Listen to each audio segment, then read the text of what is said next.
I'm Paul Shipper. You're listening to the Master One podcast, and you can find me at Paul Shipper on Twitter.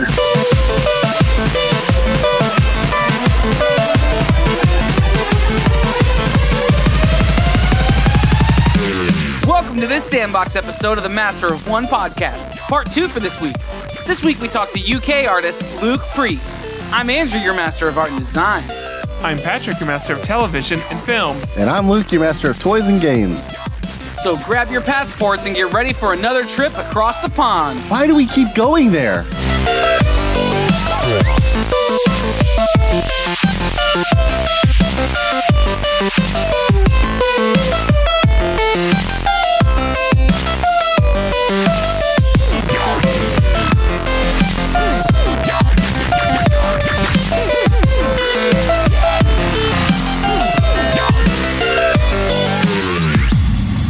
So for this Sandbox episode, we are excited to talk with someone who has worked with some incredible properties, including Star Wars, Black Sabbath, Metallica, Rebellion Games, among others. UK artist Luke Preece. Everybody welcome Luke to the show.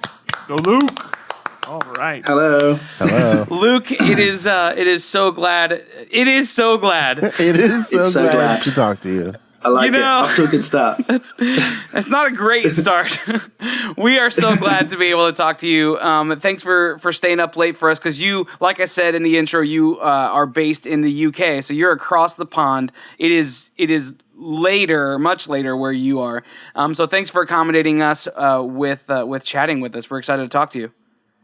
That's awesome. Yeah, thank you very much for having me. Okay, so we like to kick you. You said you've heard some episodes, you've listened to the show before, but just in case, we like to kick everything off by doing a Wikipedia page. So let us know a little bit about who you are and how you got where you are now. Okay, so I'm a graphic designer, illustrator. Obviously, I'm based in the UK, in the West Midlands. I've been working as a graphic designer since 1998.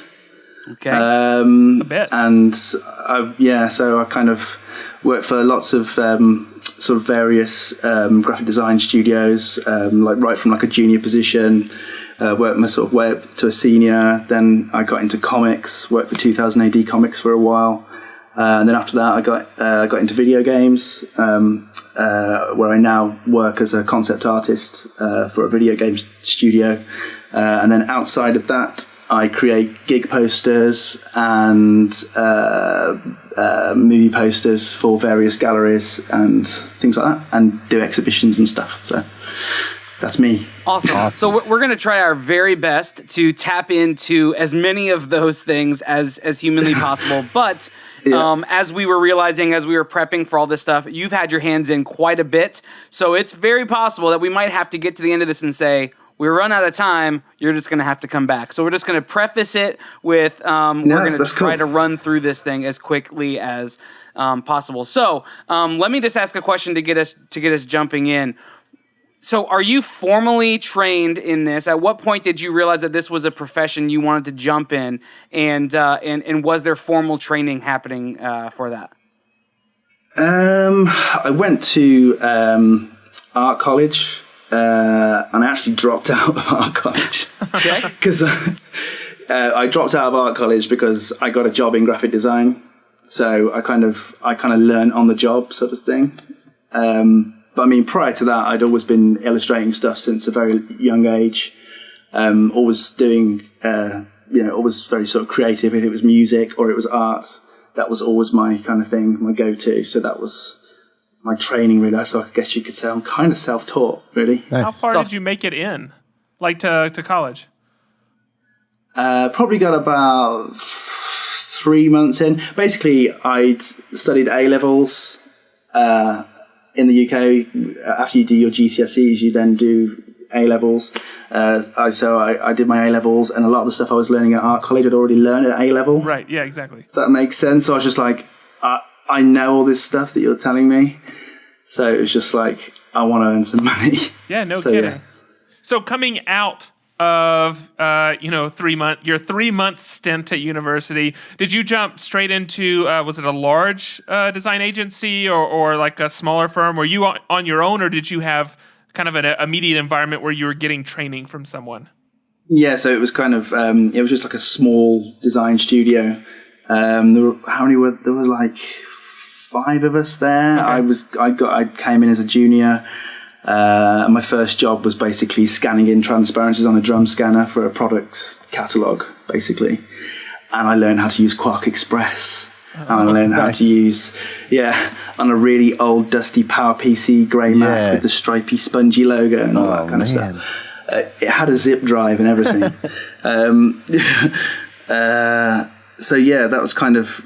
That was my sort of introduction to graphic design. And I mean, I should say at that point, I didn't know that I wanted to be a graphic designer.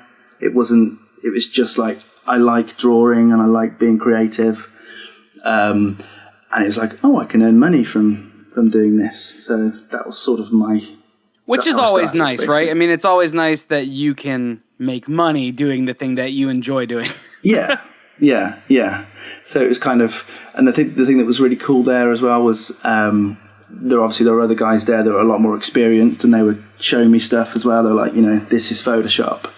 We weren't using Illustrator. We were using Macromedia Freehand then. Oh, yeah. I think we were using Freehand 7. That was like my first introduction to vectors. That was pre Adobe takeover. Yeah, and then they took them over, didn't they? And then it became Illustrator, and they got rid of Freehand. So I have never asked anyone this question. So people are going to go look at your art that haven't heard of you, but I'm going to, I have a hunch a lot of people will have heard of you. You're very good. I mean, I think that's the biggest understatement right now. Like your work is really, he's literally really never said that to anybody else. You are the first person whose work he's enjoyed. This isn't the question yet. But I find that hard to believe. No, this is great work. So I'm just kind of curious where this comes from. Like, is this something that you have a level of natural ability and drive, and that gets you 80% of the way there, and then the 20% is, these kind of these incidental, I worked with this guy and he showed me 3 or 4 things, and I worked with this guy and he showed me 3 or 4 things. Is it just you? Just answer. Where does that come from? I don't understand. Like, could I ever be as good as you? That's what I'm trying to find out. Thank you for saying those kind things. Oh man, I don't know. I've just been drawing since a very, very young age, and I think I think the one thing as well was, we'll talk about it in a bit, but when I worked at 2000 AD as well, I was surrounded by so much amazing artwork, and I found that very inspirational. And I think I found it very intimidating as well, because it was like, I'm looking at people like Jock, Steve Dillon, Henry Flint, Brian Bolland. I'm looking at all these amazing creators. And I think that kind of inspired me to want to kind of get into drawing again. When I first started getting into graphic design, I was all just about, doing nice page layouts, nice typography. That was my thing. I'd kind of forgotten about drawing. And then working at 2000 AD, I think it kind of got into my subconscious somehow. And I kind of came out the other side, and it was like, I'm a graphic designer, but I'm really inspired by all this illustration. And I think that's kind of where maybe that came from, if that makes sense. I don't know. Sure. Does that make sense? Yeah, it does. I think you can see the influence, obviously, in your work is the illustration influence, the more fine art influence in your work far more than you see the graphic design. So I think in my mind, I would call you an illustrator or a fine artist before I would say that you're a graphic designer, because like Patrick said, you're very good. Like, you're very good at likenesses. You've got a unique style, and it's not just like layout. Layout is there, and you do a great job with the layout, which is something that would be more quintessential to a graphic designer. But your illustration is top notch, and so I think that's if you're looking for like a which precedes the other, or which one maybe in a hierarchical structure, I would say you definitely bring home the bacon, as it were, as an illustrator. Thank you very much. Yeah. Well, so, I think it's a lot of people struggle though in knowing it's a bit hard to know like when to stop almost or when to dig in deeper. I mean, you see someone that in a really short amount of time has just frankly gotten so far out ahead in ability. And you can see this, it doesn't have to be just this. I mean, it could be any number of creative exploits.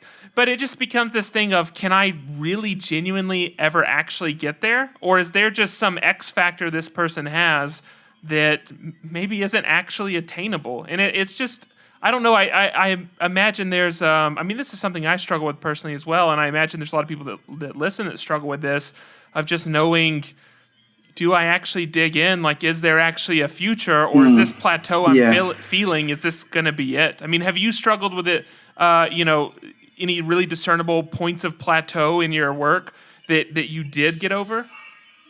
Yeah, I've definitely, I've had my fair few knockbacks, and I've gone through the whole self-doubt thing. Yeah. Just kind of, I mean, like, God, for 3 years or something like that, I was sending stuff to galleries and people were just like, you're not good enough, and I was like, I kind of got to the point where I was like, I might just not bother doing this anymore.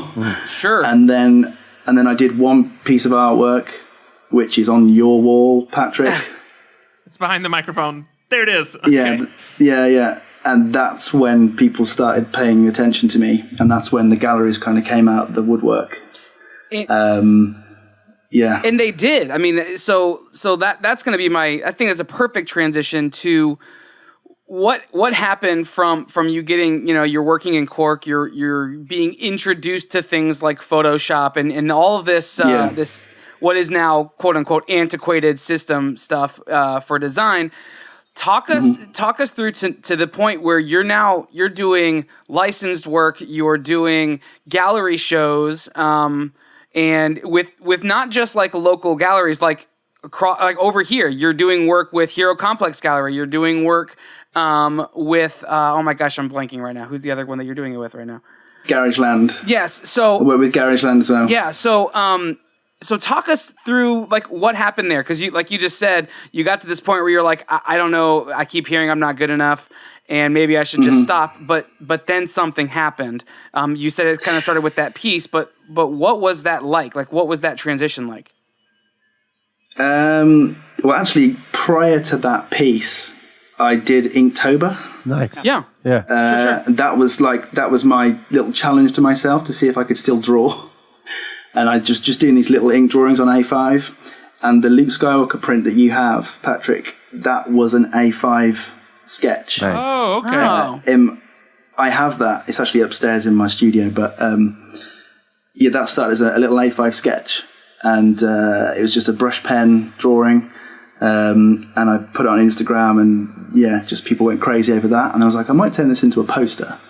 So then I did turn it into a poster, and then Garageland then got in touch with me. It's a guy called Lou X-Ray. That guy's he's been so good to me. Like, he just was just like, I love your artwork. I want you to do gig posters for us. I want you to do this. I want you to do that. He actually wanted to use that Luke Skywalker artwork for a May the 4th thing they were doing. Yeah. And I went through a bit of like legal stuff that I was like, you can't use it, basically. Yeah. So that was kind of, I basically had to just put that one to the side and just sort of forget about it in a way, because I didn't want to upset Disney and Lucasfilm and people like that. You don't want to do that, right? Like, those are the last people you want against you. No. Well, have you since... So I believe maybe it's just through Topps or maybe through some other things, you've gotten to work with the Star Wars license, correct? Yeah. That was through Topps, yeah. And so that was post this project? That was after that project, yeah. So then I was like, I really want to do some official Star Wars stuff. I was talking to the guys over at Dark Ink. And they were up for me doing stuff, but it was just nothing was kind of happening, and I just thought I'll just leave it for now. And then I got in touch with the guys at Topps and said, you have a Star Wars license. Can I do some stuff for you guys? And they were like, yeah. So oh, wow. that was it. So easy. I did a set. Well, I don't know. Well, I'm shooting them an email right now. You have to. You'd be surprised. Like some of the stuff that gets approved that I've seen, I'm like, whoa. You know, we won't name names. Yeah. So I did a set of cards for Rogue One. Yeah. Which was really fun. It was also like ridiculously, like it took forever to get it done.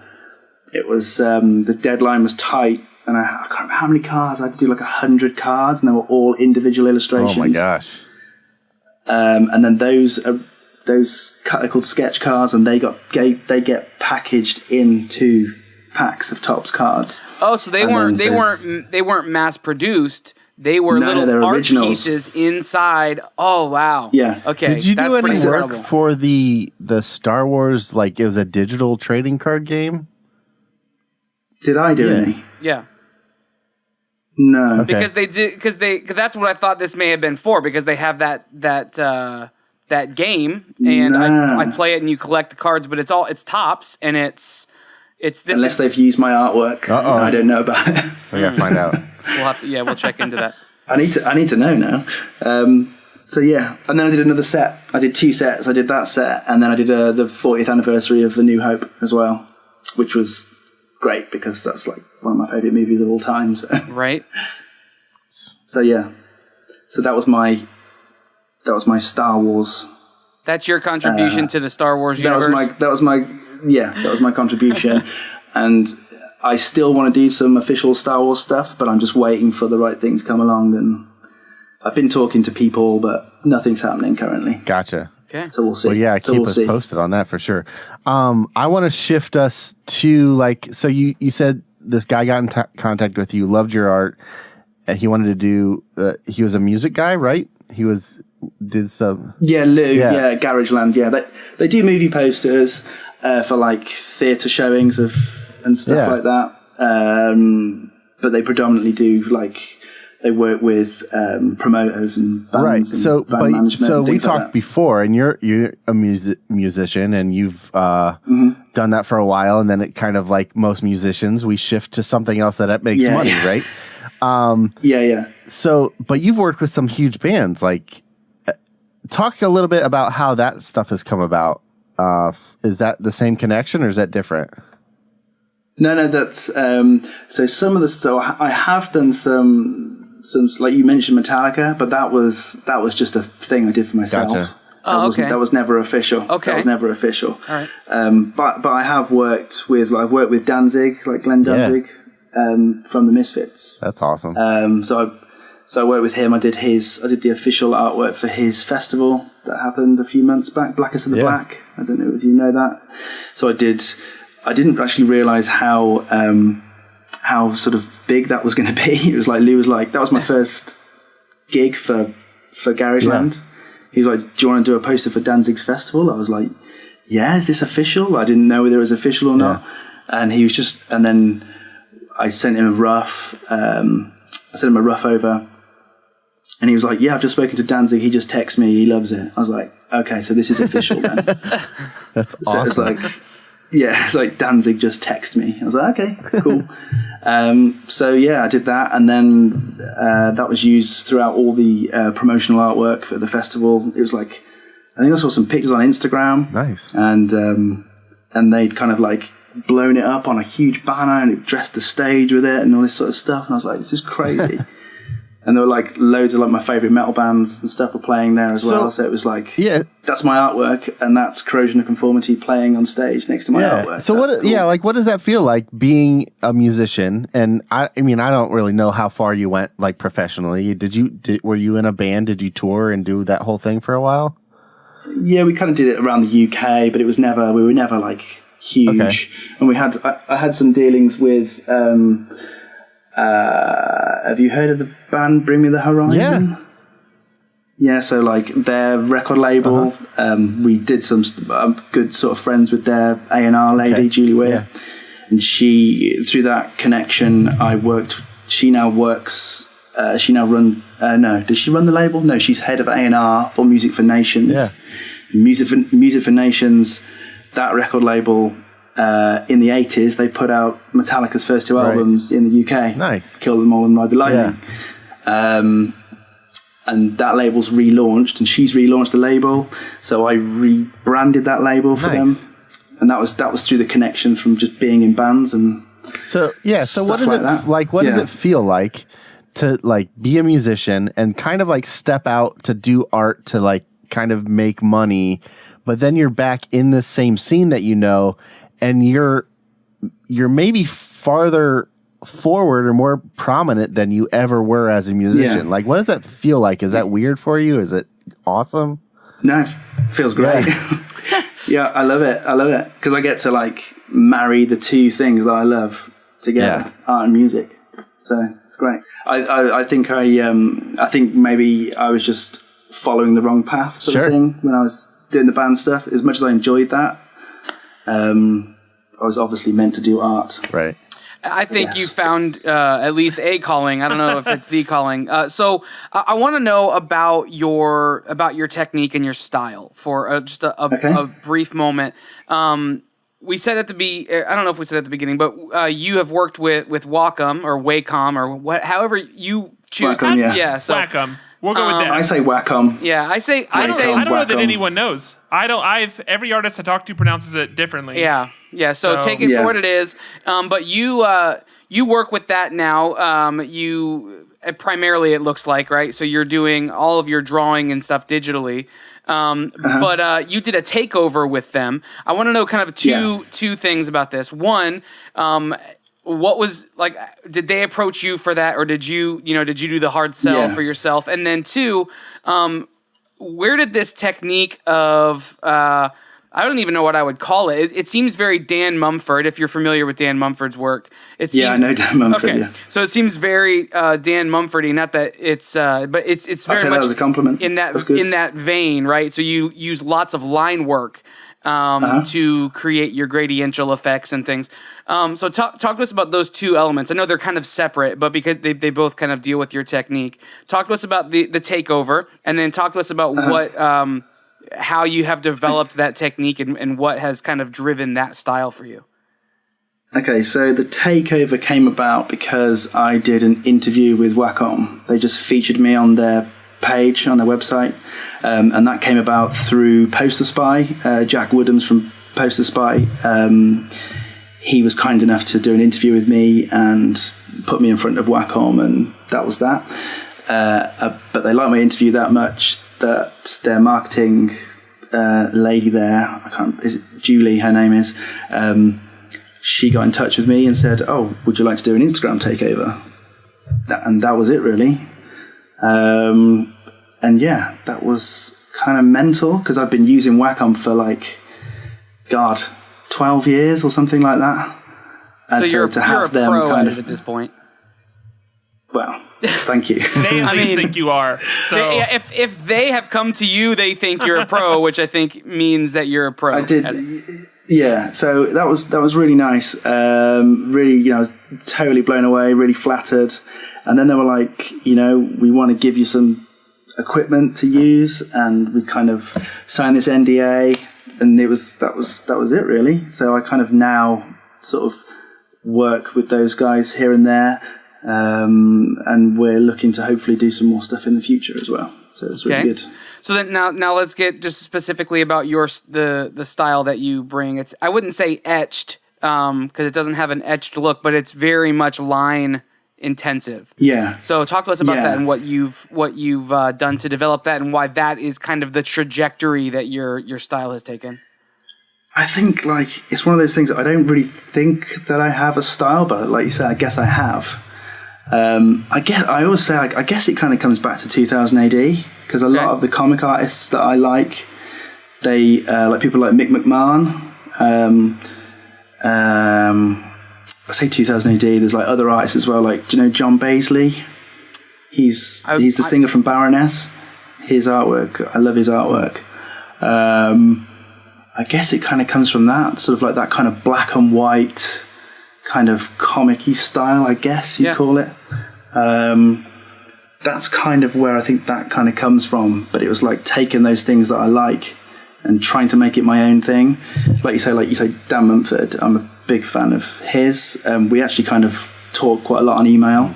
I'm doing an exhibition in London, and he's coming to the exhibition hopefully. I love his stuff. I don't really know. I don't know. It's just how I do things. I don't know. Okay, that's my answer. Yeah, no, I mean that's fair. I mean, I think that's a fair thing. You're not intentionally driving after it. It's just the thing that you have found, and it works for you. I think that's kind of works. That's great. Yeah.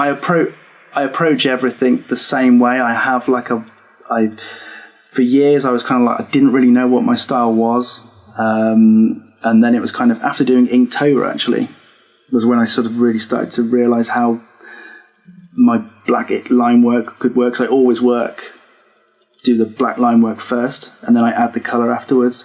I pretty much mostly work in in tone at the start, and then I'll just pop bits of color in as I see fit, sort of thing. Yeah, and that's the beauty of Photoshop. You can just undo things, and it's a beautiful. And just see what fits. Nice. That Command Z is beautiful. Yeah. So. All right. So we're gonna shift into our final questions, and I'll just kick things off with mine, and then Patrick and Luke can grab theirs because we want to be aware of your time and keep this bite-sized for everybody. So. You are from the UK. If you didn't hear that at the beginning, then hopefully people have picked that up just by your accent alone. You're not from Detroit, right? But I want to know what that does but you're involved in gallery shows over here in the States, and your work is more and more exposed to people over here in the States. You mentioned, I think it was off air, that you've only been to the States one time ever in your life. What is it like for you to be able to? Is there an issue with being a UK artist and trying to get the kind of exposure and trying to get I don't know the word I'm looking for, the not fame, but yeah, that repertoire over here and that reputation over here in the States, or do you focus on doing that over in the UK and just whatever's happening over in the States is just kind of nice and like extra? Yeah, I mean, like the thing that I find in America is that there's a lot more opportunities for artists. Like there's a lot more events and things happening, and right. And like you say, like people like Hero Complex Gallery. I wish we had that over here, but we don't. We have there's alternativemovieposters.com and Poster Spy, and that's great because you can push your work online through those guys, but actually like a physical exhibition, we don't have that. And actually this year, it's the first year that Alternative Movie Posters are holding an event in London. Nice. Which luckily I'm part of that. 30 by 30 Paul Shipper's show, in that right? as well. Yeah, Paul Shipper's in it as well, which cool. is like Paul Shipper. I'm a big fan of his work. He's a good dude. So yeah, he's in it. Yeah, I listen to the podcast. He's pretty good. No, he's a great dude. I mean, his art is whatever, but he's a good dude. He is a good dude. Yeah. Yeah, y'all need to shut y'all's mouths. That dude's amazing. Go ahead. Sorry, what was I saying? Yes. So, whereas in the States, it's just, I actually kind of found this out through talking to Dan Mumford, because obviously he does a lot of stuff over there. Sure.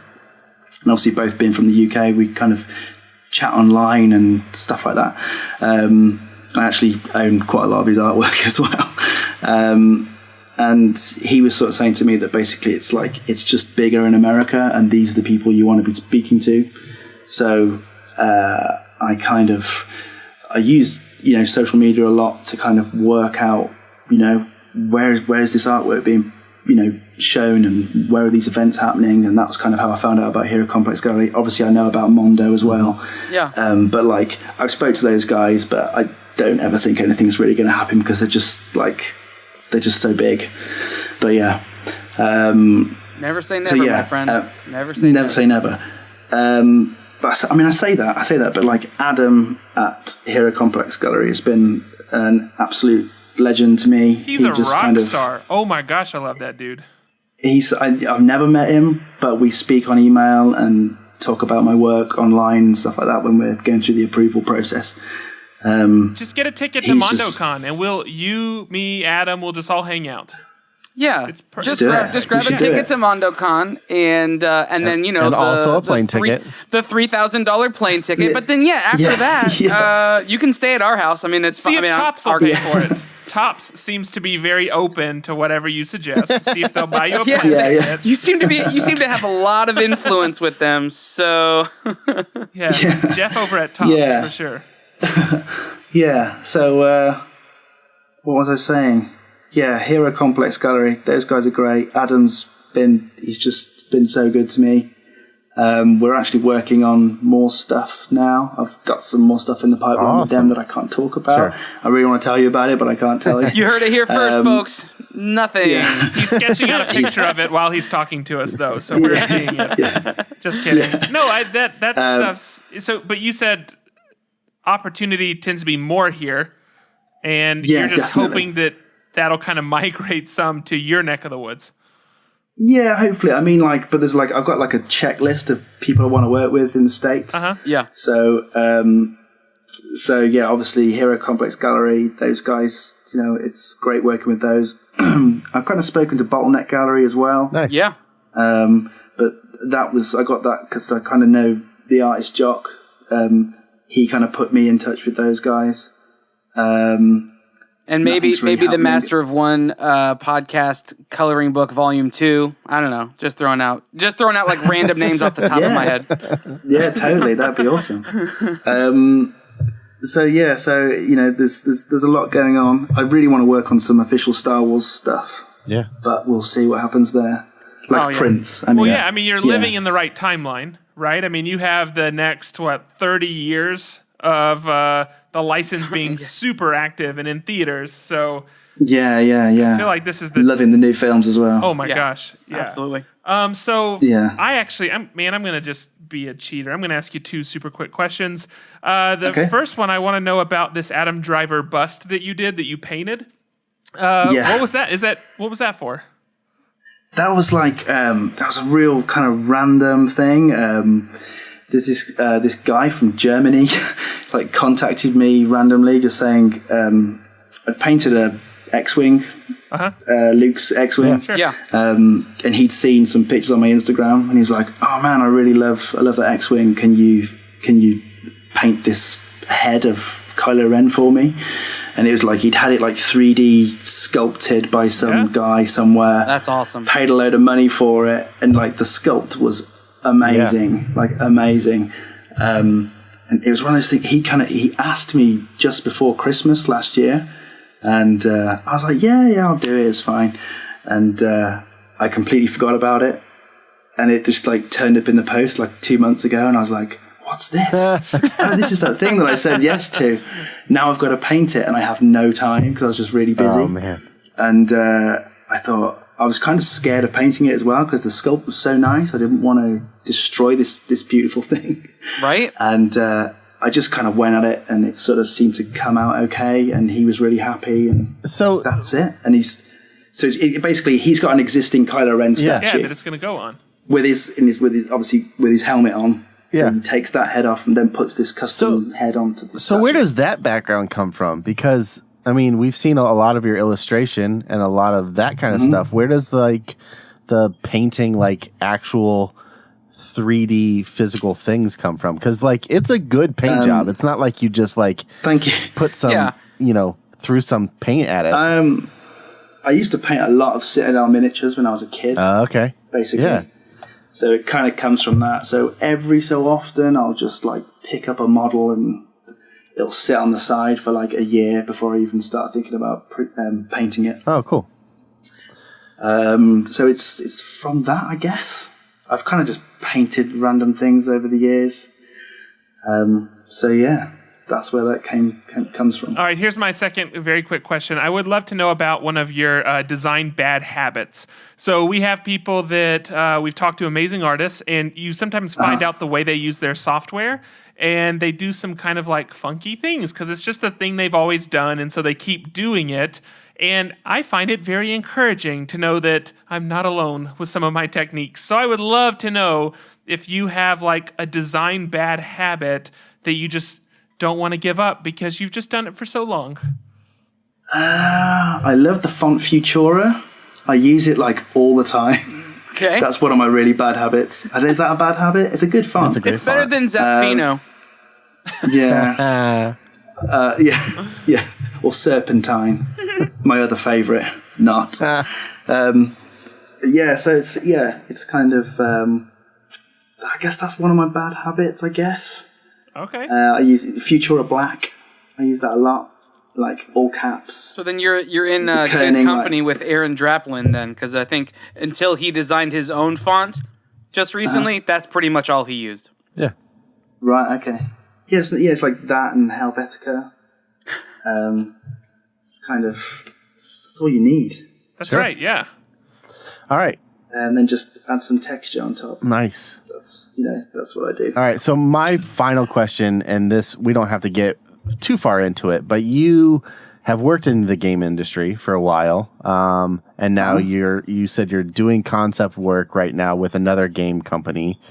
What has been like the maybe the reason that you stay in the game world?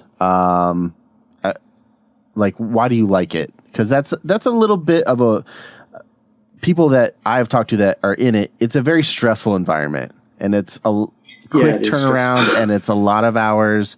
And you're a family guy, and you have your other, personal work that you're trying to get off the ground. What keeps you there as far as professionally? I guess like it's kind of nice because I get to draw all day. Sure. So that's the one main thing. I mean, like I should say as well that concept art is something that I've probably only been doing for the last couple of years.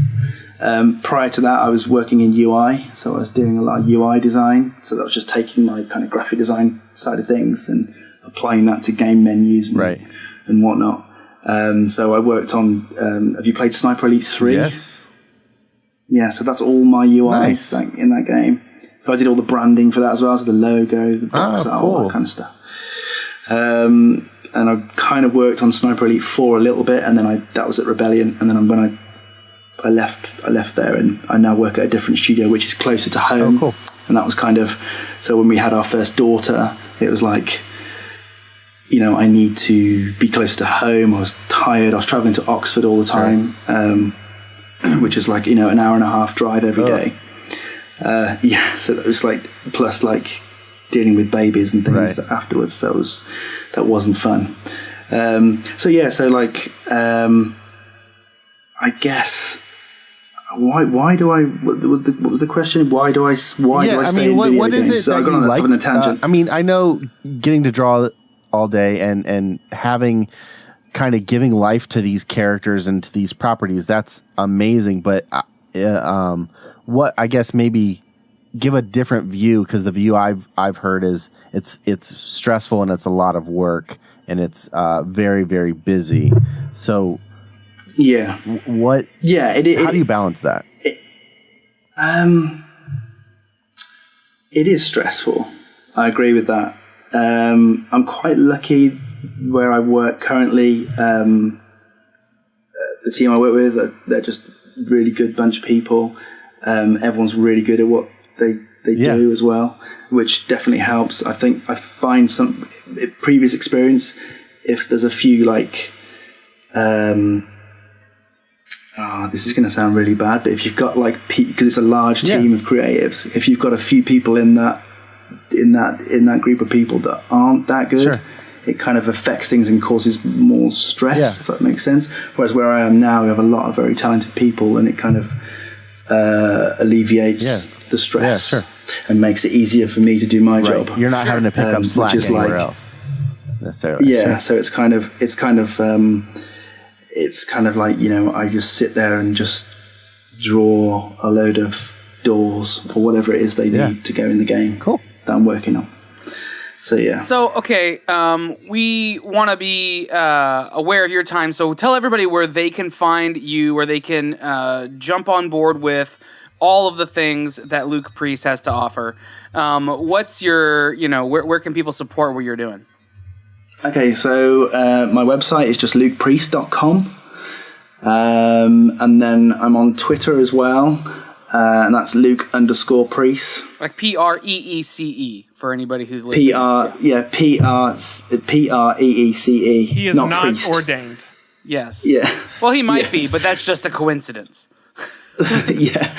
And then obviously I'm on Facebook as well, and that's Luke Preece Art again, and Instagram is Luke Preece Art as well.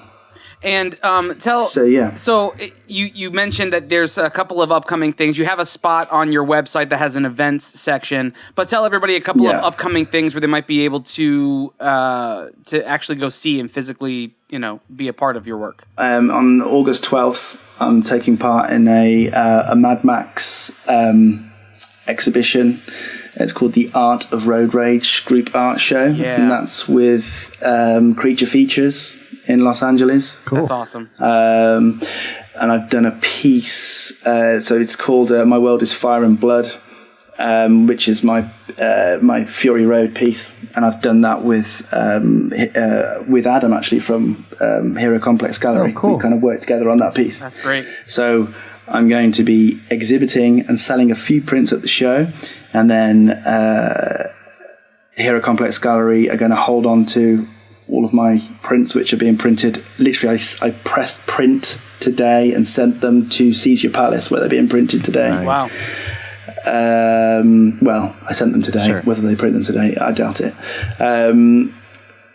So that's happening. So that's August 12th. And I should say also that they'll be sold through Hero Complex Gallery when the exhibition's over on the 28th of August. Awesome. As well. So people can get their hands on that. And then I'll have artist proofs as well, which I'll be signing as well if people want to buy them from me. That aqua blue, whatever that is, has to look beautiful in person. Which have you seen the little snippet? Exactly, on that Instagram? snippet you posted from Instagram. You see that whatever that. I assume that's like a sky color. I bet that just looks so awesome in person. Oh yeah, it looks like it's the front of or the top of one of the road vehicles. Yeah. That's a really, really small bit of the artwork. Nice. That's all I'm saying. Nice. Yeah, that blue is going to look great, though, Patrick. I would concur with that. It took me about 2 months to finish that artwork as well. Wow. And then after that, I've got the 30 by 30 exhibition in London with alternative movie posters, which is their first exhibition in the UK, which is going to be awesome. And that is on that's September 22nd to the 23rd. And so for people who don't know what that is, it's 30 movies that are celebrating their 30th anniversary, and everyone gets assigned a different film, right? Is that how it... Yeah. So the year is 1987. So it's all the movies that came out that year. So there's 30 films, 30 artists. 30 years. So it should be fun. Can you tell us what film you worked on for that? Are you allowed to tell us that? Yeah. That's my existing Predator artwork. Okay, so you're awesome. Okay. That's your contribution. I was kind of hoping that you were doing a Harry and the Hendersons, because I would be all over a Harry and the Hendersons print from you. Yeah, that would be fun actually. It was kind of like I got invited to it, and I was really busy, and I was like, I don't have enough time to produce anything for this, but it's like Predator was on the list of movies, so I was just like, can I do Predator? Because I've already done that. Yeah. And they're like, yeah, that's fine. Perfect. That's incredible. So my artist proofs have been posted to me by Garageland, so they're literally going to be here any day. And I've got two alternatives. There's like the green one, and then there's the one that's like printed in metallic inks. So I've got to work out which one I'm going to exhibit. So I need to see them in person. Sure. That's the one thing that's really frustrating as well. It's like I don't get to see my prints for like months after they're printed, because they just sit with the gallery in the US for like ages. Yeah, I mean that tends to be how that works, right? So they want to release all that stuff on their own time when everything is being curated, and so you're just kind of left to their. You're just at their what's the word I'm looking for, Patrick? You know, you're a word guy who uses words. Yeah, exactly. No, I think what you said was dead on, Andrew. Go ahead.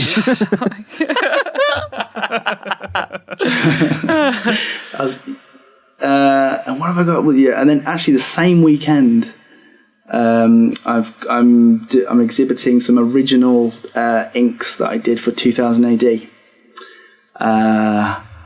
And all I'll say is it involves Judge Dredd. Nice. And that's on the 22nd of September, and that's in Leeds in the UK as well. And that's with Vice Press. You might have heard of Vice Press. Yeah. Yeah. Have you heard of Vice Press? Yes, that's with those guys. So that should be good. I think that's all I've got coming up. I've got more posters that I'm doing for Garageland. I've just finished a poster today for quite a big band. And that's all been approved by the band and by them. That's awesome. I've done some stuff with Alice Cooper and Deep Purple, which Dang. I haven't shown to anyone yet. That's all approved as well. Yeah, so that was kind of weird working with Alice Cooper. Yeah. That was kind of fun. Nice. Was he the one you directly communicated with, or was it the snake? I just need to know if the snake answers all of his creative questions or not. It was the snake. That's perfect. Yeah, it was definitely the snake. Well, so thanks for chatting with us. Before we head out of here, though, would you be willing to choose our tokens for us for next week? Of course. Rock and roll. Okay, so that's it for the interview portion. Up next, we're going to draw some tokens. Every week, we choose tokens to give us the categories that we have to talk about next week, and then we pick our topics based on those categories. You know the drill. If you've listened before, I've got these tokens in my hand, Luke. I'm going to shuffle them up. I don't know what they are. They're face down. You give me a number between 1 and 3, and you'll be picking for Luke Gall. Twere, but it were so simple. 2. Luke gets number 2. Art and design. Art and design, everybody. It's Luke's favorite. Okay, give me a number. Give me 1 or 2, and that's going to be for Luke. Or for Patrick. 3. Okay. Patrick, you got TV and film. That means I have toys and games. Yes. So, this is like a month straight. Yeah, it's pretty fantastic. Everyone loves it, right, Luke? It's good.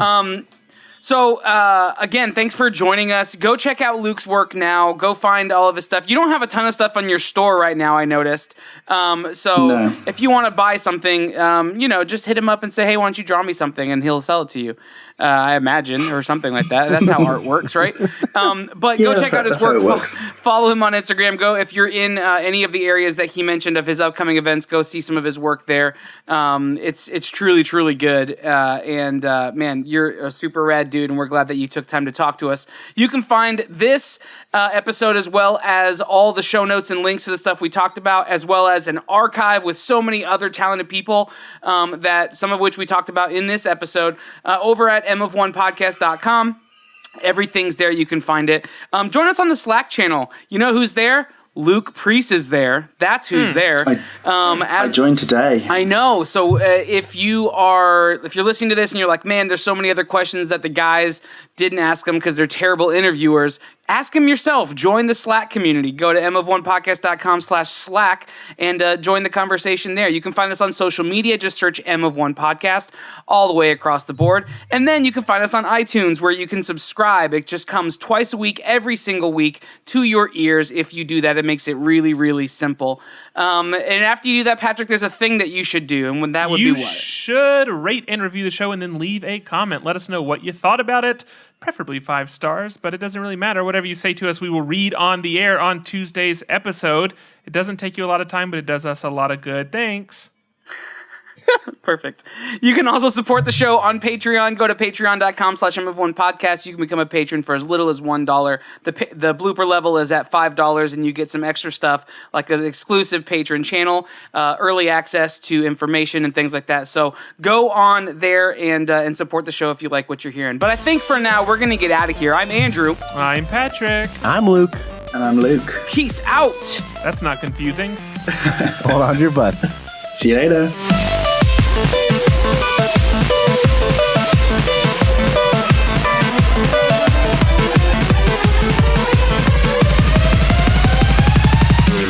Welcome to this Sandbox episode of the Master of One podcast, part 2 for this week. This week we talk to UK artist and illustrator Luke Preece. No, that pause was wrong. It felt wrong. Because it was like I was saying, we're talking to UK artist and illustrator. You guys, do you remember that GIF that I sent?